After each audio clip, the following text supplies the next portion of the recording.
March 15, 1987, Beverly Hills Hotel.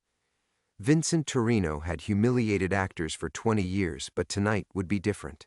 Sylvester Stallone stood on that glittering ballroom stage, 200 Hollywood elites watching. Vincent had just torn apart his script, his acting, his very existence in front of every power player in town. Then Stallone walked to the microphone. What he said in the next 90 seconds didn't just destroy Vincent Torino's career. It buried secrets that 3 decades couldn't keep hidden. Phone calls were made before the valet brought cars around. Deals were canceled by morning. Studios went silent. But Vincent never knew the real reason his empire crumbled that night. Never knew who was really pulling the strings. Never knew that Stallone's words were just the opening move in a game that started years before, in a place Vincent thought no one would ever look. Before we jump back in, tell us where you're tuning in from, and if this story touches you, make sure you're subscribed because tomorrow I've saved something extra special for you. The Hook. 35 years later, Vincent Torino still woke up in cold sweats, remembering the sound of Stallone's voice cutting through the Beverly Hills Hotel's crystal chandeliers like a blade through silk. The package arrived on a Tuesday morning in March, 35 years to the day after that night. Vincent's arthritic fingers trembled as he signed for it, the delivery man's eyes lingering too long on the peeling paint of the Malibu mansion's front door. Another creditor, probably. Another reminder that the empire he'd built on fear and intimidation had crumbled to dust in unpaid bills. But this wasn't a bill. The unmarked box sat on his kitchen counter like a coiled snake, no return address, just his name written in block letters that made his stomach clench with recognition he couldn't quite place. Vincent poured 3 fingers of bourbon, his breakfast routine for the past decade, and stared at the package while the Pacific Ocean crashed against the rocks below his deteriorating deck. He'd been hiding in this house since 1989, watching his Hollywood kingdom collapse from a distance. The phone calls had stopped first, then the invitations, then the money. By 1990, Vincent "Sly" Torino, the producer who once made studio heads grovel, couldn't get a meeting with a junior development executive. The box seemed to pulse with malevolent energy. Vincent's hands shook as he tore away the brown paper. Inside, nestled in black foam, lay a single VHS tape and a photograph. The photo made his blood freeze. Himself on that Beverly Hills Hotel stage, microphone in hand, mouth twisted in the cruel smile he'd perfected while destroying careers. But it wasn't a publicity shot. The angle was wrong, taken from the audience, catching him mid-sneer as he eviscerated the young actor whose name he'd tried so hard to forget, Michael Castellano. The tape was labeled in the same block handwriting, "The Real Story." March 15, 1987. Vincent's bourbon glass slipped from his fingers, shattering against the Italian marble he could no longer afford to maintain. Impossible. Every recording device had been confiscated that night. He'd made sure of it, called in favors, paid bribes, threatened lawsuits. The Torino machine had scrubbed that evening from existence, leaving only whispered rumors and carefully managed silence. Yet here it was. His hands moved without conscious thought, sliding the tape into the ancient VCR he kept for old dailies. The screen flickered to life, and suddenly he was back in that glittering ballroom, watching his younger self prowl the stage like a predator savoring its kill. On screen, Vincent's voice boomed through the hotel's sound system. "Ladies and gentlemen, tonight we have a special treat. Young Michael Castellano here thinks he's ready for the big leagues. Thinks his pretty face and East Coast theater training make him the next Pacino." The camera panned across the audience. Studio heads, agents, list actors, all waiting to see blood spilled on marble floors. Vincent remembered the intoxicating rush of absolute power, the delicious moment before he destroyed another dreamer's soul in front of Hollywood royalty. But as he watched now, something was wrong. The camera lingered on faces he hadn't noticed that night, revealing expressions that made his skin crawl. They weren't enjoying the show. They were waiting, watching him with the cold patience of vultures circling carrion. On screen, Michael Castellano took the microphone with steady hands. 23 years old, dark hair slicked back, wearing a tuxedo that had probably cost him 3 months' rent. Vincent had expected tears, stammering, maybe a desperate plea for mercy. Instead, Michael smiled. "Mr. Torino is right about one thing," the young actor said. his voice carrying perfectly through the ballroom's acoustics. "Tonight is special, because tonight you're all going to learn something about the man who's been pulling your strings for 20 years. Vincent's blood turned to ice water. On the tape, his younger self looked confused, still drunk on his own cruelty. He'd had no idea what was coming. "Tell them about Catalina Island, Vincent," Michael continued, the microphone catching every syllable. "Tell them about the summer of 1967. Tell them about Elena Vasquez." The name hit Vincent like a physical blow. He stumbled backward from the television, his vision blurring. Elena. God, not Elena. That secret had died with her, buried in scandal sheets and police reports that no longer existed. He'd made sure of that, too. But Michael Castellano had known. Somehow, impossibly, the kid had known. On screen, the ballroom erupted in whispers as Vincent's younger self stood frozen, the color draining from his face like water from a broken dam. Phone calls were already being made from the audience, deals canceled with quick whispered words to assistants. The tape ended abruptly, leaving Vincent alone with the sound of his own ragged breathing and the crash of waves that might as well have been the applause of his own destruction. A note had been tucked beneath the VHS case. "Your daughter doesn't know the truth yet, but she will, unless you do exactly what I say. Check your email. You have 48 hours. MC." If this story is keeping you on the edge of your seat and you want to see how Vincent's dark past finally catches up to him, make sure you're subscribed and following along. Tomorrow we dive deeper into the twisted game that's been 35 years in the making, and trust me, you won't want to miss what happens next. Vincent's legs gave out, and he collapsed into the leather chair that had once commanded his corner office at Torino Productions. Now it sat in his kitchen like a monument to fallen empire, its burgundy surface cracked and faded from years of salt air. The note crumpled in his trembling fist as Elena Vasquez's face materialized in his mind. 19 years old, dark eyes bright with ambition, floating face down in the tide pools of Catalina Island 40 years ago. His daughter. Christ, his daughter. Vincent's hands fumbled for his phone, muscle memory dialing a number he'd called every Sunday for the past 5 years. It rang 3 times before her voice filled the empty kitchen like sunlight breaking through storm clouds. "Hi, Dad. Sophia." Her name came out as a whisper, barely audible over the waves battering his foundation. "How are you, sweetheart?" "I'm good. Just finished my morning run along the Charles. Boston's beautiful this time of year." Her voice carried that gentle warmth she'd inherited from her mother. Her real mother, not Elena. "Never, Elena. You sound tired. Are you eating?" Vincent closed his eyes, picturing her in her Cambridge apartment, probably still in running clothes, PhD dissertation spread across her kitchen table. 28 years old and brilliant as a diamond, teaching literature at Harvard while finishing her doctorate on the psychological themes in classical tragedy. The irony of that wasn't lost on him. "I'm fine. Just wanted to hear your voice." "Dad."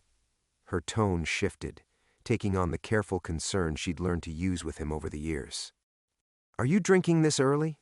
It's barely noon." The bourbon glass lay in pieces at his feet, amber liquid seeping into grout lines between marble tiles that had cost more than most people's cars. He'd bought this house in 1975, when his name alone could greenlight a $50 million picture. Now it was falling apart around him like everything else, the deck railing corroded by salt spray, paint peeling from window frames, the infinity pool cracked and drained. "I'm okay, sweetheart. Tell me about your day." She launched into an animated description of her graduate seminar on revenge narratives in Greek drama, her voice bright with the passion that had carried her through Yale undergrad and into Harvard's ivory towers. Vincent had insisted on paying every penny of her education, even as his own world crumbled. Sophia was the only pure thing he'd ever created, the only part of his legacy that wasn't built on broken dreams and buried secrets. "We're examining how Medea's revenge consumes not just her enemies, but herself," she was saying. "The way trauma creates these cyclical patterns of destruction that echo across generations. It's fascinating how—" She stopped abruptly. "Sorry, I'm rambling. You probably don't want to hear about ancient Greek psychology." "I want to hear everything," Vincent said, and meant it. Her voice was an anchor in the storm that Michael Castellano had just unleashed. "You're going to change how people understand these stories, Sophia. Your mother would be so proud." The silence stretched between them, filled with the weight of a woman who died when Sophia was 3. Cancer, swift and merciless, taking away the only person who'd ever loved Vincent without condition. Margaret had known about his past, some of it anyway, but she'd seen something worth saving in him. Their daughter had her mother's capacity for forgiveness, her ability to find light in dark places. "I love you, Dad," Sophia said softly. "Whatever's going on, whatever you're not telling me, you know I'm here, right? We're a team." The words hit him like a physical blow. She had no idea that her father had once been Hollywood's most feared predator, that he'd built his empire by destroying dreams and breaking spirits. She'd grown up believing he was just another producer who'd fallen from grace, a cautionary tale about the industry's fickleness. The truth about Elena Vasquez, about that summer of 1967, about the things he'd done in the shadows while cameras rolled, none of it existed in her world. "I know, sweetheart. I love you too." After she hung up, Vincent sat in the gathering silence of his kitchen, surrounded by the detritus of his former life. Awards gathering dust on shelves, framed photos from premieres where he'd stood next to stars whose careers he'd later destroyed, contracts for deals that had made him millions while leaving others with nothing. The computer in his study would have an email waiting. 48 hours to comply with whatever Michael Castellano wanted, or Sophia would learn the truth about the monster who'd raised her with Shakespeare quotes and bedtime stories. Vincent hauled himself to his feet, glass crunching under his shoes, and shuffled toward the hallway. The afternoon sun streamed through salt-stained windows, illuminating dust motes that danced like ghosts in the stale air. 35 years ago, he'd thought he'd buried his past deep enough that it would never surface. He'd been wrong. The email. The study door creaked on hinges that hadn't seen oil in years, opening into Vincent's personal mausoleum. Dust sheets covered most of the furniture like burial shrouds, but the mahogany desk remained exposed, a massive monument to his former power that had once commanded meetings worth hundreds of millions. Now it held only a cheap laptop he'd bought at Best Buy 3 years ago when his accountant finally convinced him that email wasn't optional anymore. The leather chair groaned under his weight as Vincent settled behind the desk, staring at the laptop's black screen. His reflection stared back, hollow cheeks, silver stubble, eyes that had seen too much and forgotten nothing. The man who'd once made grown men weep with a single phone call now looked like exactly what he was, a broken hermit hiding from his sins. His finger hovered over the power button. Once he opened that email, there would be no going back. Michael Castellano had waited 35 years for this moment, had planned it down to the anniversary date. Whatever he wanted, it wouldn't be money. Vincent barely had enough left to keep the utilities on. No, this was about something far more valuable. Something that would destroy what little remained of Vincent's world. The screen flickered to life, windows booting with mechanical indifference. Vincent's hands shook as he opened his email client, watching the inbox refresh. Most of the messages were automated. Final notices from creditors, property tax warnings from Los Angeles County, spam promising miracle cures for erectile dysfunction and loneliness. But there, at the top, was an email from an address that made his stomach clench. macastellano1987@protonmail.com. The subject line read, "Catalina Island, Final Act." Vincent clicked it open, his vision tunneling as words filled the screen in that same methodical block font. "Vincent, I hope you enjoyed the preview. The complete recording runs 4 hours and includes some delightful behind-the-scenes footage from that summer of 1967. Did you really think Elena's camera crew only shot promotional stills? The girl was ambitious. She documented everything. Your daughter seems lovely, by the way. I attended her lecture at Harvard last month. Inherited trauma in classical literature. Ironic topic, considering. She has your eyes but her mother's heart. It would be a shame if she learned that her father's fortune was built on more than just Hollywood ruthlessness. Your instructions are simple. Tomorrow, March 16th, you will attend the unveiling of the restored Castellano Theater in downtown Los Angeles. Yes, I bought it back, renovated it, renamed it. The ceremony begins at 8 p.m. You will sit in the front row, seat 14. The same seat my father occupied the night you destroyed his life and drove him to an early grave. You will listen to every word of my speech. You will smile when the cameras capture your face. And when I invite you on stage, because I will, you will walk up there like the showman you once were and play your final scene. The theater will be full of industry people. Some you'll recognize, some you won't. But they'll all be recording. Everyone has phones now, Vincent. Everything lives forever on the internet. Refuse. And tomorrow's Los Angeles Times will run a front-page expose about Elena Vasquez's death and her unborn child. Your daughter will learn that her Harvard education was paid for with blood money, that the man she loves is a predator who covered up murder. Don't disappoint me. I've been preparing this performance for 35 years. Break a leg, Michael. P.S. I know you're wondering how I found out about Catalina. Elena kept a diary, Vincent. Amazing what turns up when you know the right private investigators and have unlimited patience. The statute of limitations on murder never expires. Vincent's chair rolled backward as he lurched to his feet, bile burning his throat. The room spun around him like a carnival ride, decades of carefully constructed lies crumbling in real time. Elena's diary. Jesus Christ, Elena's diary. He'd searched for it after her death, tearing apart her apartment while the police investigated the accidental drowning. He'd assumed it had been lost, or maybe never existed at all, but Michael Castellano had found it, had somehow tracked down the one piece of evidence that could link Vincent to Elena's murder and the disposal of her body in those tide pools. The unborn child. Vincent's hands flew to his mouth as the words registered fully. Elena had been pregnant. 8 weeks along, according to the coroner's report he'd buried with bribes and threats. His child, another child, had died with her in those cold Pacific waters. Vincent stumbled to the window overlooking the ocean, watching waves crash against the rocks where he'd once stood with Elena, promising her stardom in exchange for silence about their affair. She'd been 19 and fearless, threatening to expose not just their relationship, but the other young actresses he'd coerced over the years. A pattern of predatory behavior that would have destroyed him even in 1967's more forgiving Hollywood. So he'd made it all go away. One push in the dark, her surprised cry swallowed by the sound of waves, and Vincent Torino's secrets had been safe for 35 years. Until now. His phone buzzed with a text message from an unknown number.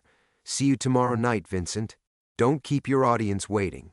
Outside, storm clouds gathered over the Pacific like an approaching army, and Vincent realized that Michael Castellano had just handed him a script for his own destruction. Early development.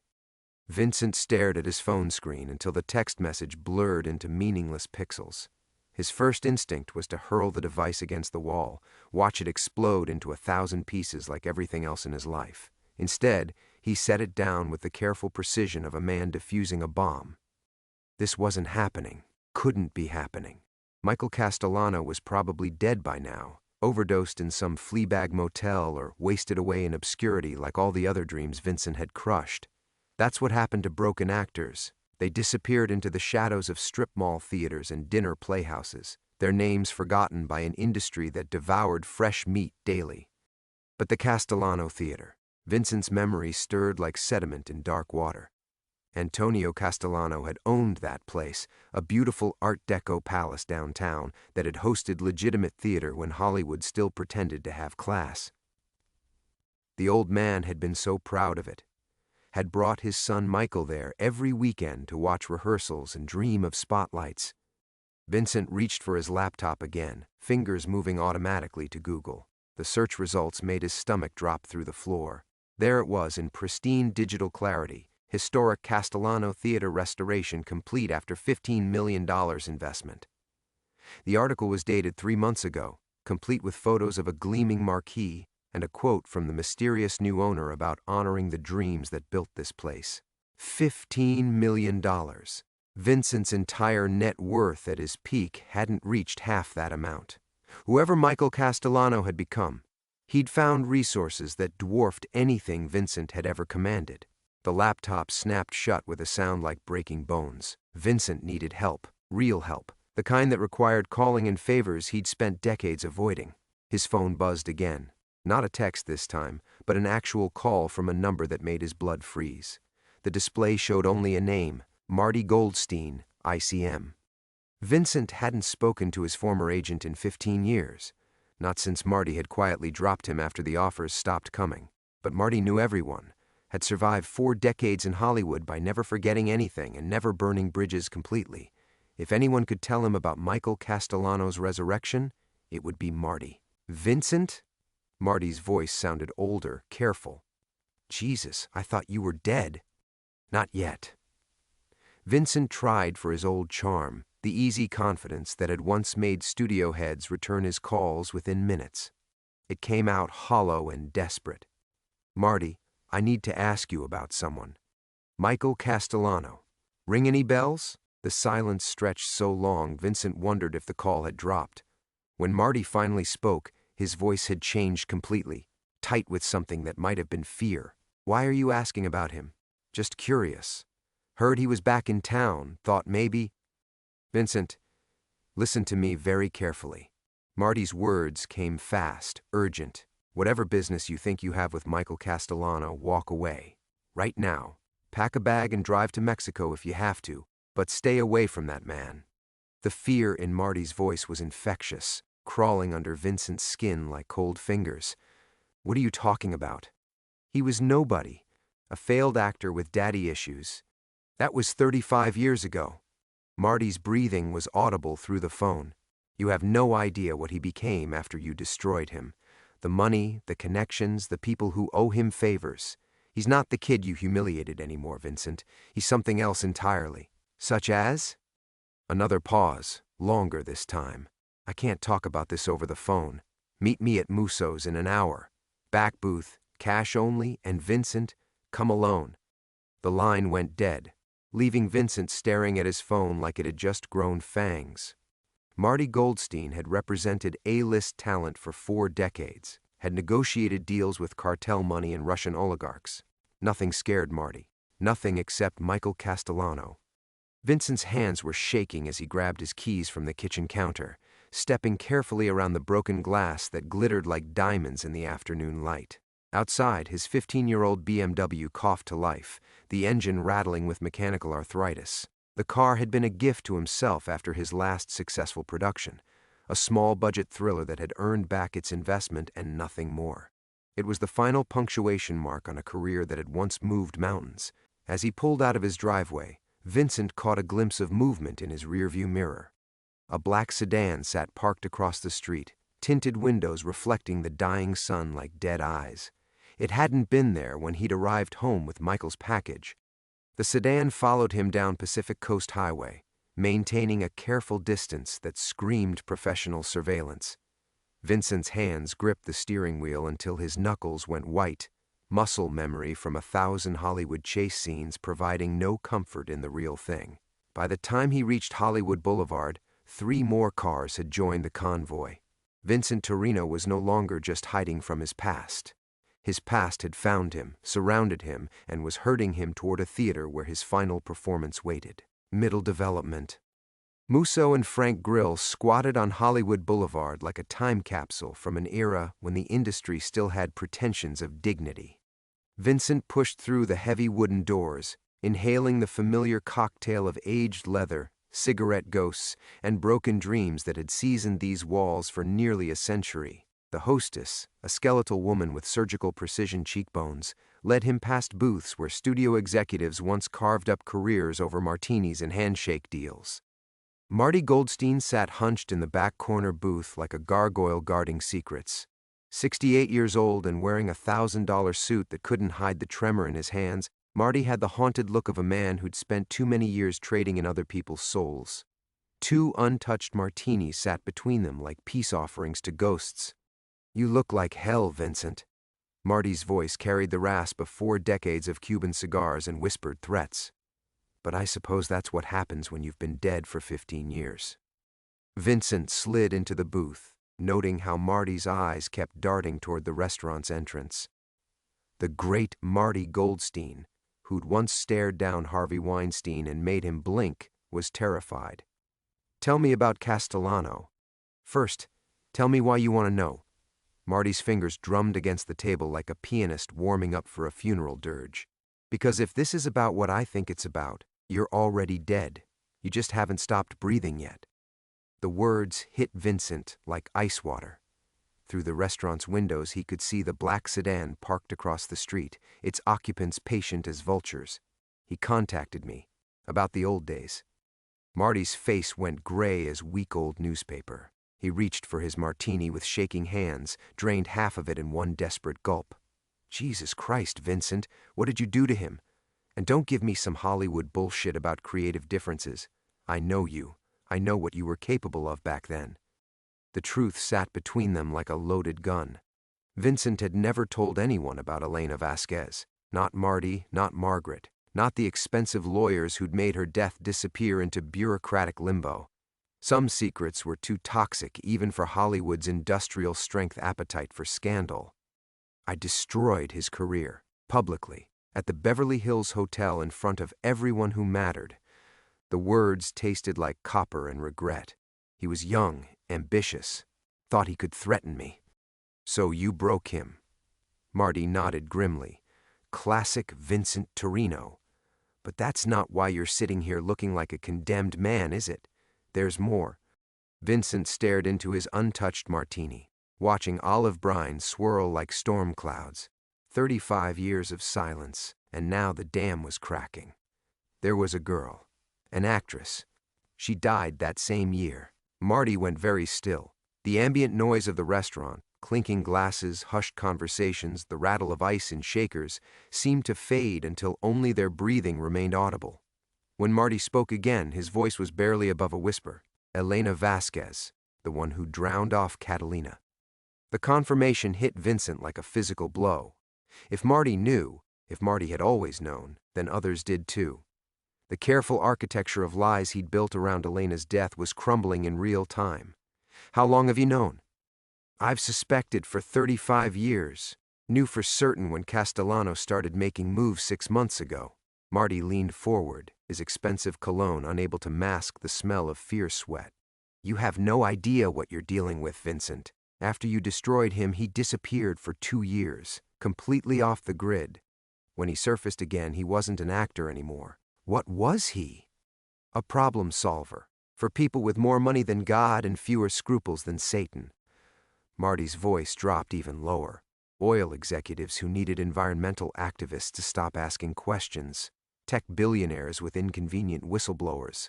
Politicians with primary challengers who couldn't take a hint. The restaurant suddenly felt airless, claustrophobic. Vincent's vision tunneled as the implications crashed over him like a riptide. You're saying he's a killer. I'm saying he's a businessman who specializes in permanent solutions to difficult problems. The money he used to restore that theater? Blood money, Vincent. Decades of it. And now he's decided to solve his oldest problem, you. Vincent's phone buzzed against the table. Another text message from that unknown number. Enjoying dinner? The salmon looks fresh tonight. Give my regards to Marty. Both men looked toward the restaurant windows. The sedan was still there, but now Vincent could see a figure in the passenger seat holding something that caught the streetlight. Binoculars, or a telephoto lens. He's watching us. Vincent's voice came out strangled, barely human. Right now, he's watching us. Marty was already standing, throwing cash on the table with hands that shook like autumn leaves. This conversation never happened. I never saw you. And Vincent? He paused at the booth's edge, his face carved with 35 years of accumulated regret. Whatever he wants you to do tomorrow night, you do it. Because the alternative isn't exile or bankruptcy or professional humiliation. The alternative is a hole in the ground that your daughter will never find. Vincent sat frozen in the booth as Marty disappeared into the restaurant's maze of tables, leaving behind only the lingering scent of expensive cologne and existential terror.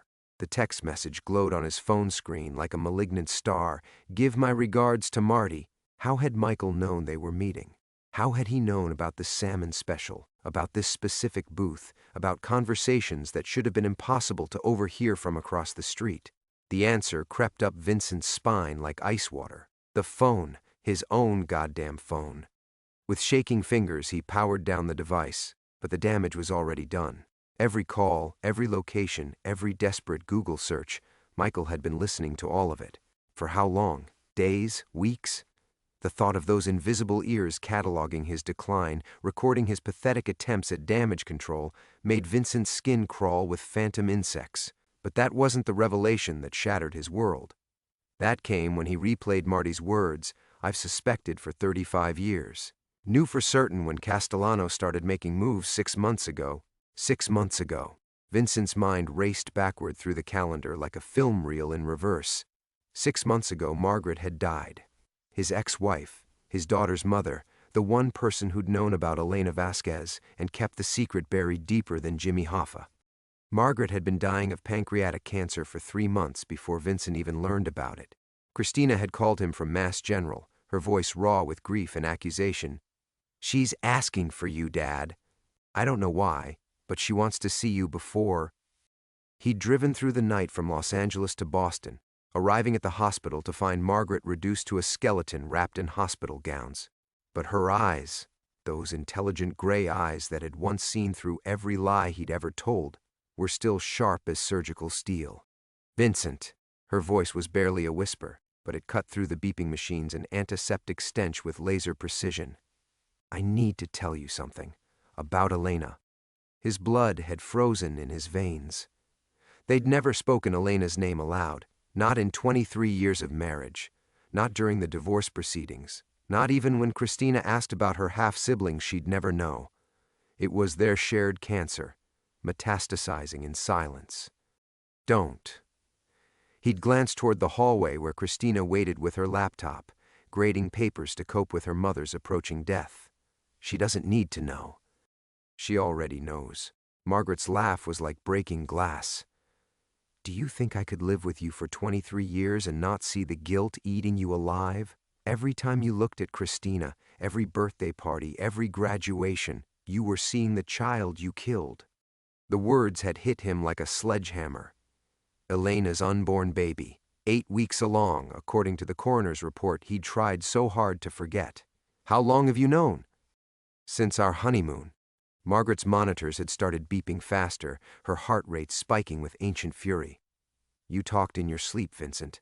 About Catalina Island, about tide pools, about a girl who threatened to expose what you really were." Vincent had staggered backward, his legs hitting the visitor's chair. 23 years. She'd known for 23 years and said nothing, had borne his daughter and built a life on the foundation of his deepest shame. Why? The question came out broken, barely human. "Why did you stay?" Margaret's smile had been terrible in its serenity. "Because I was pregnant too, and because I knew that someday someone would come for you. I wanted to be there to watch." She'd died 2 days later, taking her secrets to the grave. Or so Vincent had thought. Now, sitting in Musso's with the ghost of Marty's terror still hanging in the air, Vincent understood the truth that had been staring at him for 6 months. Margaret hadn't taken their secrets to the grave. She'd taken them to Michael Castellano. The timeline snapped into focus with horrifying clarity. Margaret's final hospital stay, Michael's sudden acquisition of Elena's diary, the perfectly timed restoration of the Castellano Theater. Even the email address, mcastellano1987@protonmail.com, was a breadcrumb trail leading back to the night Vincent had destroyed a young actor's dreams. Margaret had orchestrated it all. His dying ex-wife had spent her final months setting up his destruction, feeding information to the one person with both motive and resources to finish what she'd started 23 years ago. Vincent's phone buzzed once more before the screen went dark. A final message from Michael Castellano. "She wanted you to know it was her idea." "Sweet dreams, Vincent." Outside, the black sedan pulled away from the curb and disappeared into Hollywood traffic, its work complete. Vincent Torino sat alone in the gathering darkness, finally understanding that his greatest enemy had been sleeping beside him for decades, patiently waiting for the perfect moment to strike. The theater tomorrow night wasn't Michael's trap. It was Margaret's. Vincent sat motionless in the booth for 20 minutes after the sedan disappeared, his mind reeling through 35 years of carefully constructed lies now collapsing like a house of cards in an earthquake. Margaret's final words echoed in his skull. "I wanted to be there to watch." Even in death, she was getting her wish. The waitress approached twice to refill his water glass, her practiced smile faltering at the sight of his 1,000-yard stare. Vincent looked like a man who'd seen his own grave being dug, which, he supposed, he had. The drive back to Malibu passed in a fugue state. Streetlights blurred past like dying stars, and Vincent found himself taking surface roads instead of the freeway, some primitive instinct warning him away from enclosed spaces where black sedans could box him in. His phone remained powered off, a digital corpse in his jacket pocket. By the time he reached his crumbling mansion, the Pacific had swallowed the sun whole, leaving only the skeletal outline of his former kingdom silhouetted against a starless sky. The house felt different now, not like a refuge but like a mausoleum, every shadow pregnant with Margaret's posthumous laughter. Vincent poured 3 fingers of bourbon, then doubled it. The alcohol burned away some of the numbness, replacing it with something worse, clarity. Margaret had known everything, every secret, every compromise, every moment of weakness that had built his empire and destroyed his soul. She'd catalogued it all with the patience of a coroner, waiting for the perfect moment to perform the autopsy. His hands were steadier now as he powered on his phone. The screen lit up with 17 missed calls from Christina, each one a hammer blow to his already fractured conscience. His daughter's face smiled at him from the lock screen, a photo from her 32nd birthday dinner back when she still believed her father was merely a washed-up producer instead of a monster. The first voicemail played automatically. "Dad, I've been thinking about Mom's last days, about what she said about secrets. We need to talk. Please call me back." Vincent deleted it without listening to the others. Whatever Margaret had poisoned their daughter's mind with, whatever breadcrumbs she'd left for Christina to follow, it was too late to clean up now. Some conversations could destroy what little family he had left. Instead, he climbed the stairs to his study, each step feeling like a death march. The room had once been his war room, walls lined with movie posters from his glory days, shelves groaning under the weight of awards that had long since tarnished. Now it felt like a museum exhibit. Vincent Torino's career, 1975 to 2005. Admission free because nobody cares. He pulled down a cardboard box from the highest shelf, his fingers trembling as they worked the tape free. Inside lay the artifacts of his greatest shame, newspaper clippings about Elena's death, police reports he'd bought with campaign contributions to the sheriff's re-election fund, photographs from the night at the Beverly Hills Hotel that had started it all. There was Michael Castellano at 23, beautiful and burning with ambition, his young face unmarked by the violence he would later master. And there was Elena Vasquez, dark-eyed and defiant, her hand resting unconsciously on the belly that carried Vincent's unborn child. She'd confronted him after the humiliation ceremony, cornering him in the hotel bar with fire in her eyes and her secret like a loaded gun. "I know what you did to Michael," she'd whispered, her voice cutting through the celebration noise like a blade. "But more importantly, I know what you did to me." Vincent had seduced her during her screen test for a film that never got made, promising her a career that would never materialize. When she'd told him about the pregnancy, he'd offered money, connections, anything except acknowledgement. Elena had wanted more than payoffs. She'd wanted him to publicly claim the child, to give up his carefully constructed image of family man and Hollywood royalty. Instead, he'd made her disappear.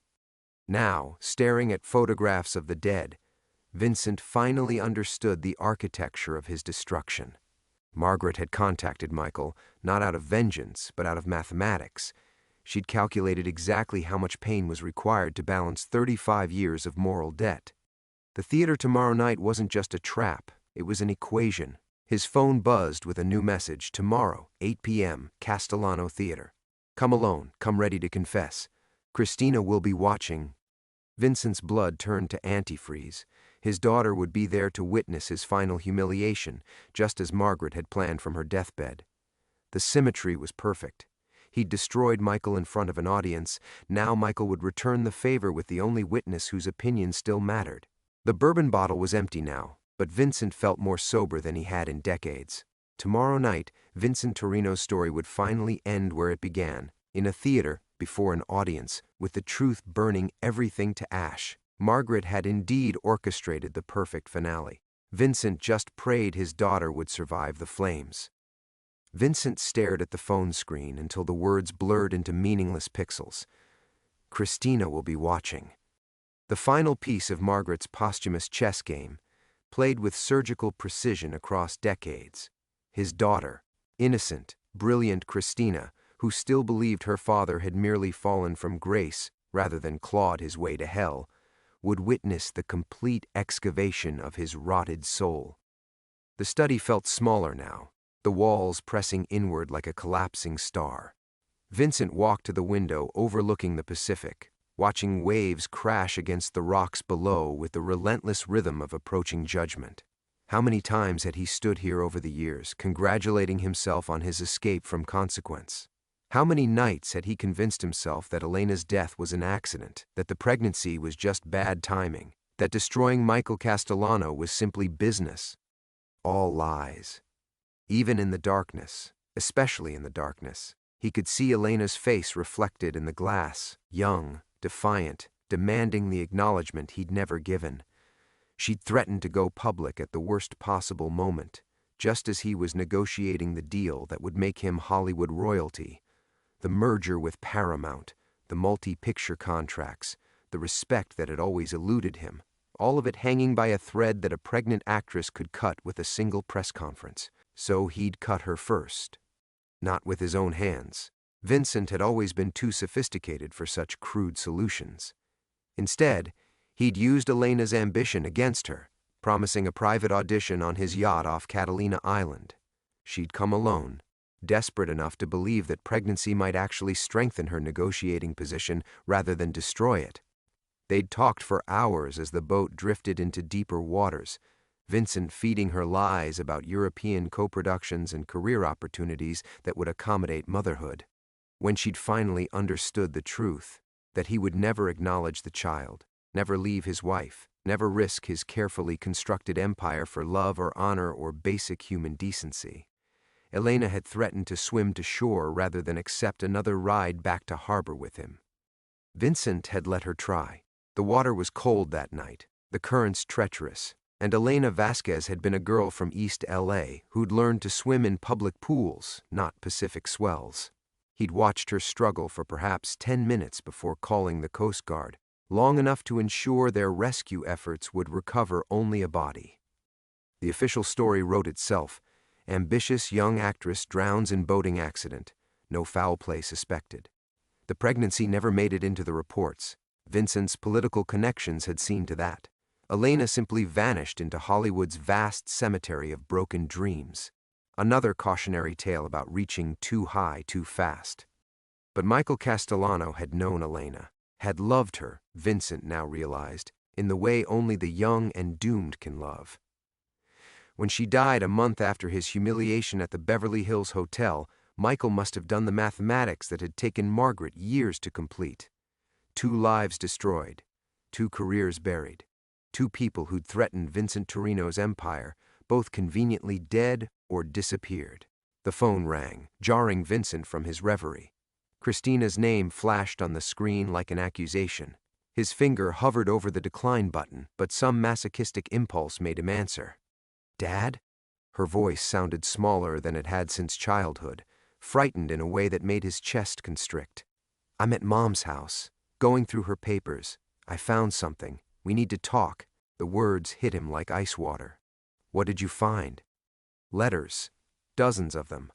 All addressed to someone named Michael." Christina's breathing was uneven, shocked. "Dad, these letters, they're about you. About things you did. Horrible things."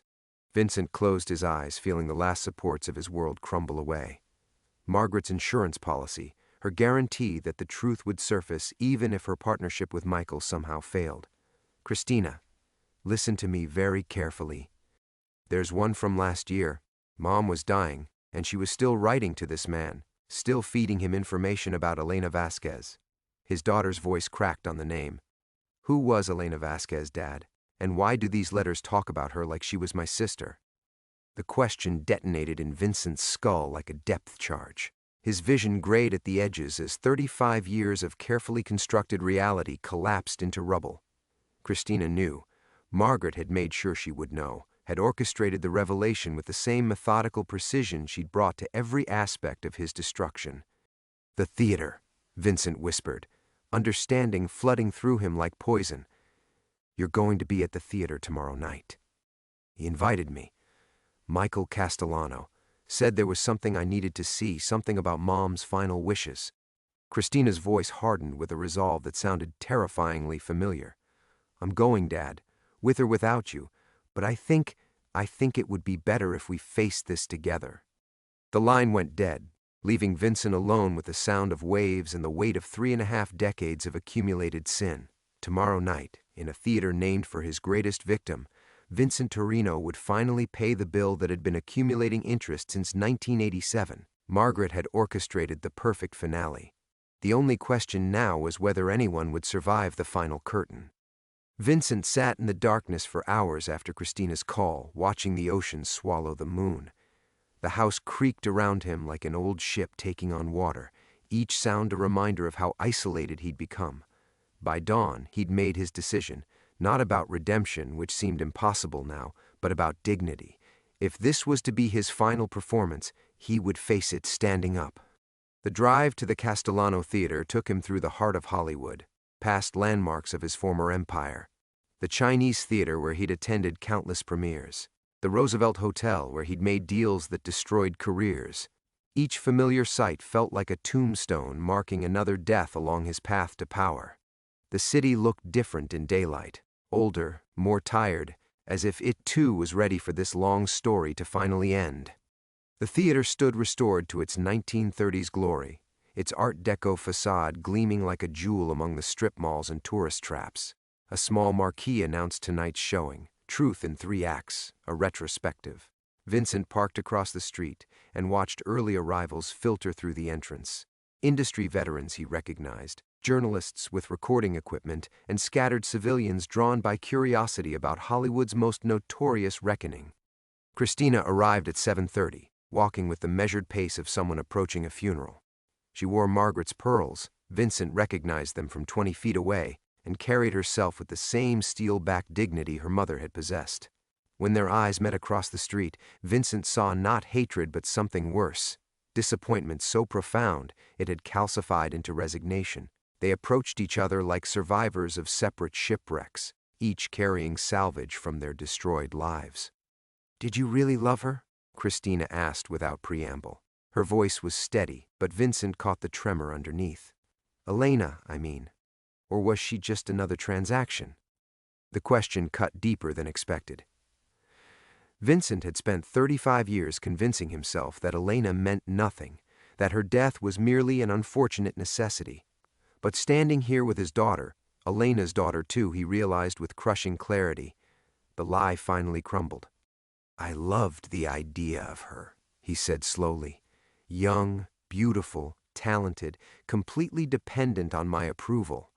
I loved having that power over someone's dreams." He paused, watching Christina's face harden.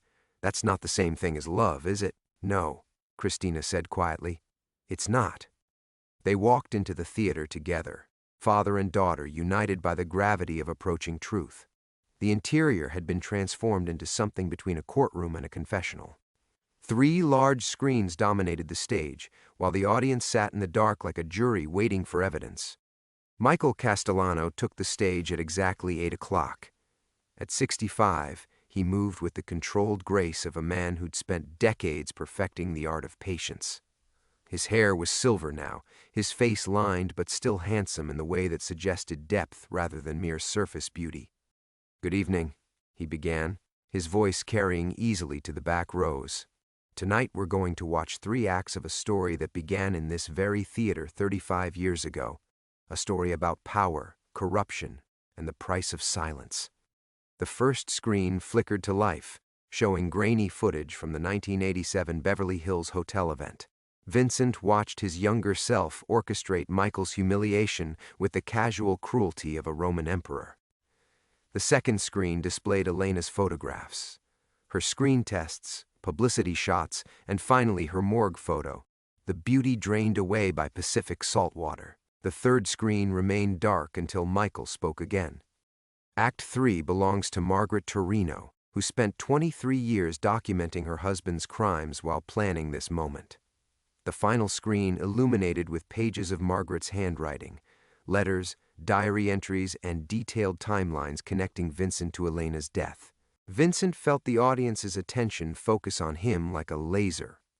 He stood slowly, his joints protesting, and walked toward the stage. This was his moment, not for denial or deflection, but for the truth that had been eating him alive for decades. "My name is Vincent Torino," he said, his voice echoing in the restored theater. "I killed Elena Vasquez and her unborn child. I destroyed Michael Castellano's career. I've spent 35 years running from those truths, and I'm tired of running." The confession poured out of him like poison from a lanced wound. Elena's pregnancy, the yacht, his decision to let her drown rather than face exposure. He spoke for 20 minutes, laying out each detail with the precision of a man who'd rehearsed this moment in nightmares for decades. When he finished, the theater fell silent. Vincent looked at Christina, seeing tears streaming down her face, and felt something crack open in his chest. Not redemption, that was beyond him now, but perhaps the beginning of peace. "I'm sorry," he whispered, though he knew the words were 35 years too late. Outside, the California night waited with infinite patience, ready to receive whatever remained of Vincent Torino when this final act concluded. The waves would keep crashing long after his story ended, washing clean the rocks where Elena Vasquez had once walked, carrying away the last traces of his crumbling empire. Some prices, Vincent finally understood, could only be paid in full